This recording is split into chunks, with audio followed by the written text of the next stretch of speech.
Hey everyone, well I'm out on a hike again today and it's cold out. It's like 22 degrees with a wind chill of 13 degrees Fahrenheit. So it's pretty cool, but I thought I'd get out here and test my skills. I'm gonna show you guys a new knife and make a bow drill in the winter. I hope you stick with me. You're watching Living Survival.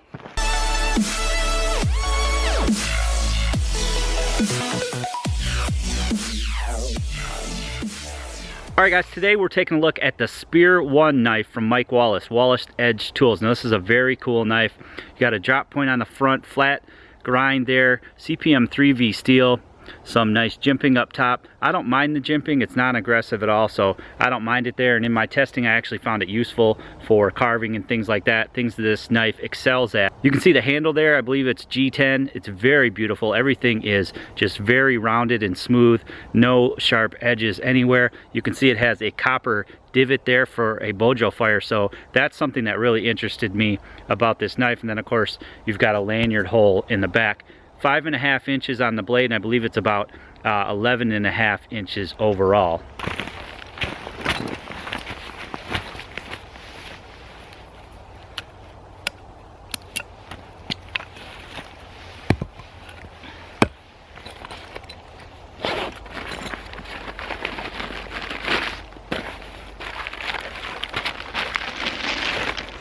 So first things first, I got to make a spindle and a hearth board, and I'm going to do it out of this Eastern red cedar. Now this was on the ground, so it's a little bit wet, but I'm hoping the inside isn't too wet. So I'm going to go ahead and I'm going to baton off the outsides, which would be the most wet, and we'll see what we can do with the insides here. See, this piece is pretty well knotted up.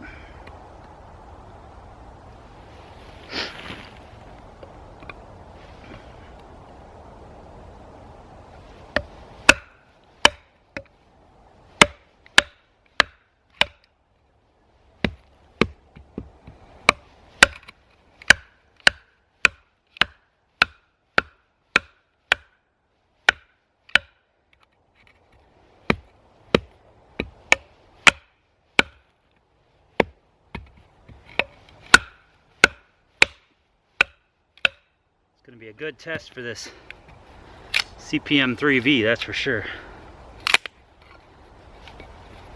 You can see the knots there.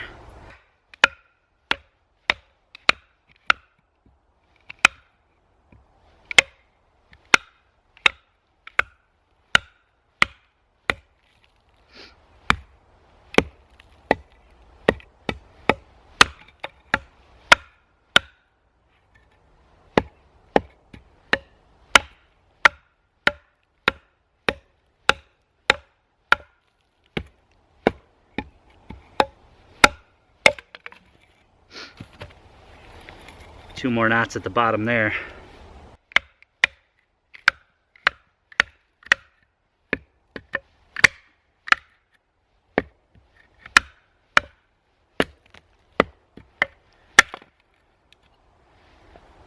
Not the best at batoning, but it's getting the job done. I'm going to use that for my hearth. Set that on my bag to keep it dry.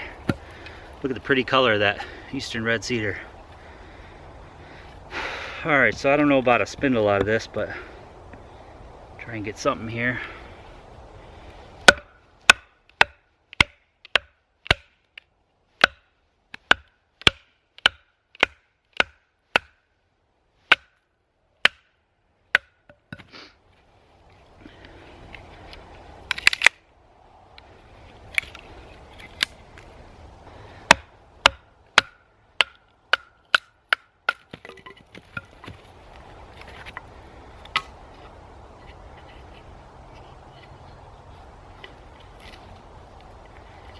All right.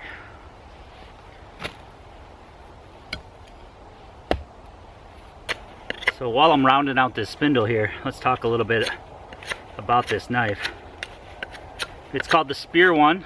It's from Wallace Edge Tools.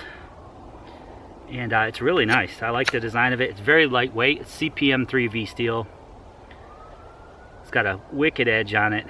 Flat ground, so you know, it didn't handle those knots as well as some other knives do, but things like this, carving and slicing, that full flat's going to work really well. So I tried to collect the driest stuff I could. I haven't done a bow drill fire for a long time. I mean, I use ferro rods and lighters, but it's always good to have a little fun and practice your skills.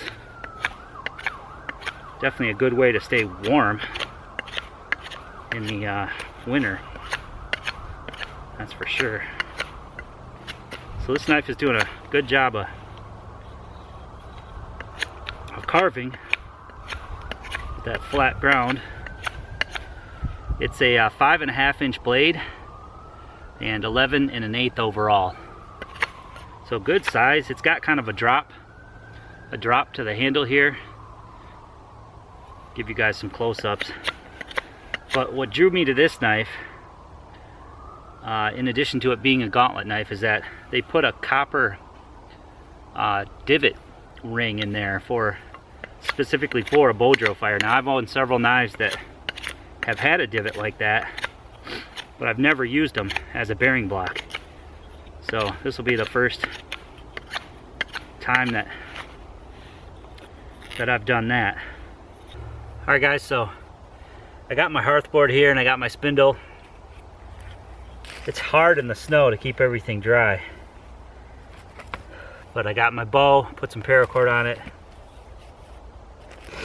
and we're going to give this a try. Now there's this divot, this copper ring divot, so I've pretty much got it carved out enough now to hopefully burn this in.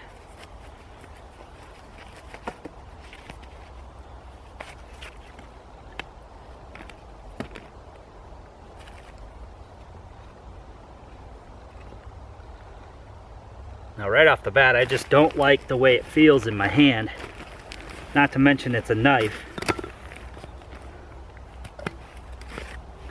And that can be pretty dangerous. I mean, I could put it in a sheath, but the way this sheath is set up, it completely blocks the divot hole, so that's no good. I'd have to have a sheath made for a knife with a divot like that I could put on the knife and still hold it and not have to worry about cutting myself. So I'm going to give this a try, but you can see here that if I face the blade away from me, I could like fall on it or something if I fell. And if I put this the other way around, it's going to be into my knee. And I'm pretty sure that would be the same for both left and right handers, but I'm going to give it a shot here.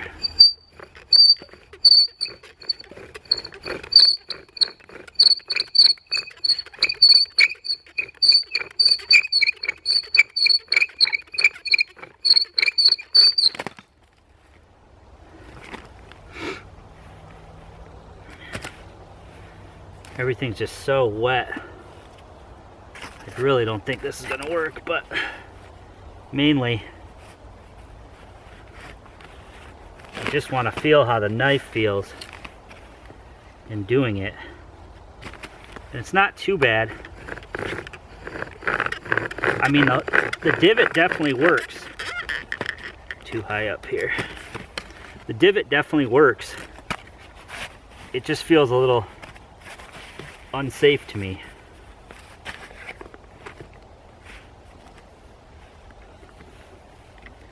That's about the most comfortable position there.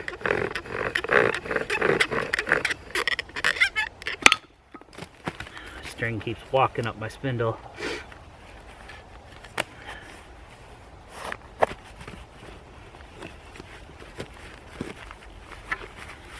I'm focused more on getting the knife to be comfortable than where I'm putting my bow.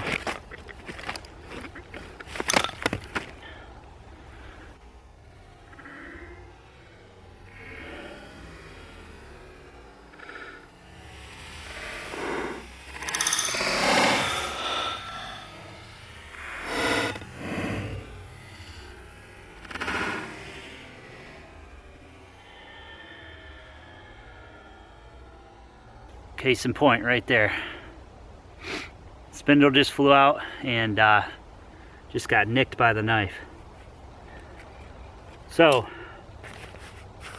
it works okay, but without a sheath to protect that blade, definitely not safe.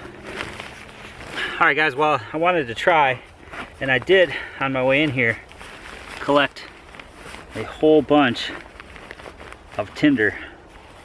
I got a whole bunch of cedar bark here, some Phragmites, and even some cotton or some cattails in there. So I'm gonna hang on to all this. Alright guys, so we can take a look at that CPM 3V blade. Now this is after a bunch of batoning with it. Not the best at batoning because it is a full flat grind, but it has just an awesome handle on it. You can see there maker's mark, lanyard hole, and that's that copper divot hole there, which does work very well, but without a sheath, just simply too dangerous to do a bow drill fire. This knife is just beautiful from head to toe. Very clean lines. Everything is just sanded smooth. And I like it a lot.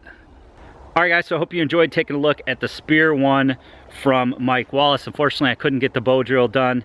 It takes a lot of time to get that stuff set up, and everything was wet, and I ended up nicking my finger, which is kind of what I thought was going to happen after I got going on the setup. The copper divot did work exceptionally well. It was very smooth, easy to get the spindle going. However, without a sheath that covers the blade part, it's just not safe. Now the way I received the knife was with this Kydex sheath, and it's a very nice Kydex sheath that locks in very well. It's got a leather dangler, fire steel loop on the front. Very nice. I'm not sure, I'll have to check with Chris Tanner on who made the sheath, whether it was Mike or not. But the main problem with this sheath is you can see that the divot hole is on the other side, therefore it's blocked and you can't have the sheath on the knife when doing a bow drill fire. And you could see how dangerous it was. I actually stopped doing it because I'm not going to slice myself open for this review. Overall, I do like the knife. It slices really well, which is to be expected with a full flat grind. You know, it's a full tang beast. It's got a nice pommel on the back, so it's very comfortable. It's very comfortable in my hand. I thought it was going to be a little bit slippery, but it's actually not that slippery. It's got a very nice weight to it. It's lightweight because of that CPM 3V, and overall the fit and finish is very, very nice. I would definitely like to own one. I will probably add this to maybe my top 3 or 4 knives that I want to order in the near future, and you guys should definitely check it out. So I'm going to put some links below to the gauntlet.tv where you can see my review and the other reviews on this knife. I believe Chris from Prepared Mind 101 is the only other person to review this knife. I hope you guys enjoyed this video today. Please give it a big thumbs up for me. Leave me some comments below. Make sure you share this video to your friends and family on social media. And as always guys, if you haven't already done so, please click that red subscribe button and subscribe for more videos.